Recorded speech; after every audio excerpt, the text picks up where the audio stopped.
বাপের ওসিয়ত অনুযায়ী মৃত্যুবরণ করার পরে পুরে সরকার করে দিল।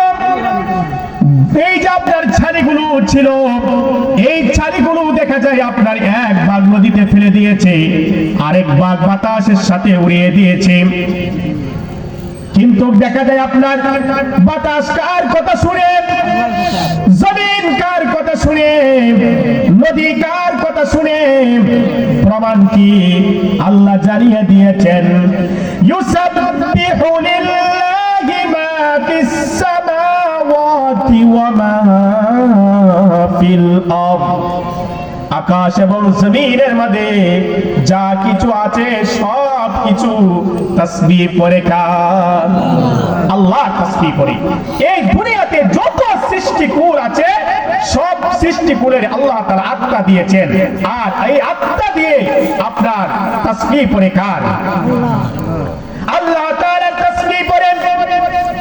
এই জন্য ভাইরা আমার, দুনিয়াতে আমরা যাই কিছু করি না কেন, আমরা যদি দেখা যায় এমনটা মনে করি আমি গোপনে করছি, কিন্তু আপনি যদি মানুষদেরকেও যদি ফাঁকি দিয়ে থাকেন, রব্বে কারীমকে আমরা কোনোদিন ফাঁকি দিতে পারবো না। পারবো? রব্বে কারীমকে আমরা কোনোদিন ফাঁকি দিতে পারবো না। বনি ইসরাইলের লোকটা এইভাবে যখন তিনার ভয় ছিল, আল্লাহ তাআলা বাতাসকে ডাক দিয়ে বললেন, বাতাস রে, তোমার মাঝে যতগুলো ছাই আছে সব ছাইগুলো তুমি একত্রিত করো। আবার আপনার নদীর মাঝে যতগুলো ছাই ফেলেছিল, পানির মধ্যে দিয়েছিল, নদীকে বলা হলো, নদী রে, তোমার বুকের মাঝে যতগুলো ছাই আছে সব ছাইগুলো তুমি একত্রিত করো। দুনিয়া মানুষদের মতো আল্লাহ তাআলার কোন মানুষের শক্তির প্রয়োজন হয় না, কারোর সাথে আপনার পরামর্শ করতে হয় না। রব্বে কারীম যখন তিনি কুন বলেন, বলার সঙ্গে সঙ্গেই সব কিছু হয়ে যায়। আবার রব্বে কারীম যখন তিনি ফায়াকুন বলেন, সব কিছু নিমিশেষ হয়ে যায়। আল্লাহ তাআলা যখন নদীর কাছে বললেন, বাতাসের কাছে বললেন, আর একটা মানুষ যেভাবে 3.5 হাত দেহ বিশিষ্ট একটা বডি স্ট্রাকচার থাকে, এই বনি ইসরাইলের লোকটা আবার একটা মানুষ বডি স্ট্রাকচারের মতন একটা রূপান্তরিত হয়ে গেলেন। ফেরেশতারা ডাক দিয়ে রব্বে কারীমকে বললেন, এই লোককে আমরা জিজ্ঞাসা করব কেন এমন করেছে। রব্বে কারীম তিনি ডাক দিয়ে বললেন, ও আমার ফেরেশতারা রে, এই বান্দাকে তোমরা জিজ্ঞাসা করবে না, এই বান্দাকে আমি রব্বে কারীম নিজেই জিজ্ঞাসা করব। সুবহানাল্লাহ। এই বান্দাকে তোমরা ফেরেশতারা জিজ্ঞাসা করবে না, এই বান্দাকে আমি রব্বে কারীম জিজ্ঞাসা করব।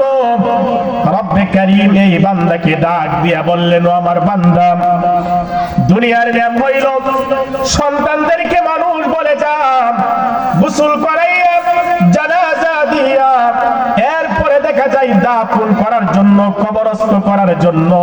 কিন্তু বান্দা, তুমি কেন এমন নসিহত করলা যে তোমার লাশকে যেন পুড়ে ছালি বানাইয়া 2 ভাগে বিভক্ত করে যেন ফেলে দেয়? তুমি কেন এমন নসিহত করলা? লোকটা দেখে বললেন, ওগো আল্লাহ, আমি এই জন্যই আমার সন্তানদেরকে নসিহত করেছি, আমি মৃত্যুবরণ করার পরে আমার লাশখানি যেন দাফন যেন না করে, এই জন্যই আমি করেছি। দুনিয়াতে জন্ম নেওয়ার পর থেকে দুনিয়া নিয়ে ব্যস্ত ছিলাম, তুমি তো এই দুনিয়াতে পাঠিয়েছিলাম, আমাকে একটা উদ্দেশ্য আমাকে পাঠিয়েছিলাম। আল্লাহ তাআলা যে এই দুনিয়াতে আমাদেরকে পাঠিয়েছেন, এমনিতেই পাঠিয়েছেন নাকি যে কোনো একটা উদ্দেশ্য নিয়ে পাঠিয়েছেন? আল্লাহ বলেন, আফাহাসিবতুম আন্নামা খালাকনাকুম আবাসাও ওয়া আন্নাকুম ইলাইনা লা তুরজাউন। আল্লাহ তাআলা ডাক দিয়ে বলেন, হে দুনিয়ার মানুষ, সার্থক অযথা এই দুনিয়াতে পাঠাই নাই। আল্লাহ কোন কারণে পাঠিয়েছেন? আল্লাহ তাআলা তিনি আবার ডাক দিয়ে বলেন, ওয়ামা খলাকাতুল জিন্না ওয়াল ইনসা ইল্লা লিয়াবুদুন। আল্লাহ তাআলা মানুষ এবং জিনকে এই দুনিয়াতে পাঠিয়েছেন একমাত্র তিনার দাসত্ব করার জন্য। বনি ইসরাইলের লোকটা ডাক দিয়ে বললেন, ও রব্বে কারীম, আমাকে যে তুমি দুনিয়াতে পাঠিয়েছো, কিন্তু দুনিয়াতে যাওয়ার পরে আমি তো তোমার কোনো ভালো কাজ করতে পারি নাই গো আল্লাহ। আমার দ্বারাতে কোনো ভালো কিছু হয় নাই, আমি তো তোমার ইবাদত করতে পারি নাই। সারা জীবন দুনিয়া নিয়ে ব্যস্ত ছিলাম, সারা জীবন অন্যায়ভাবে আমি চলাফেরা করেছি, কিন্তু দেখা যায় তুমি তো জান্নাত বানিয়েছো, জাহান্নাম বানিয়েছো। জান্নাত বানিয়েছো তাদের জন্য যারা ভালো কাজ করবে তারা জান্নাতে যাবে, আর দেখা যায় যারা খারাপ কাজ করবে তারা জাহান্নামে যাবে। ওগো আল্লাহ, সারা জীবন ব্যয় করেছি, ভালো কিছু করতে পারি নাই, এই জন্য আমার মনের ধারণা হলো আমি তো জাহান্নামের মধ্যে জ্বলতে হবে। জাহান্নামের ভয়ে রব্বে কারীম, আমি এই জন্য এমন করেছি, সন্তানদেরকে বলে দিয়েছি, ও আমার সন্তানেরা রে, আমার যখন মৃত্যু হয়ে যাবে, এই মৃত্যু হয়ে যাওয়ার পরে দিয়ে আমাকে তোমরা ছালি বানিয়ে দুই ভাবে বিভক্ত করিয়ে ফেলে দিবে।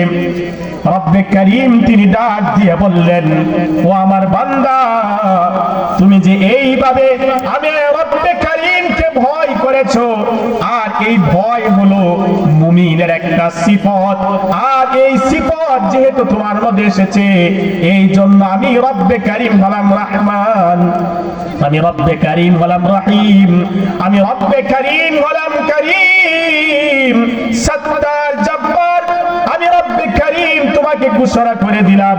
তোমার এই ভয় থাকার কারণে আমি আল্লাহ তাআলা তোমাকে ক্ষমা করে দিলাম। সুবহানাল্লাহ।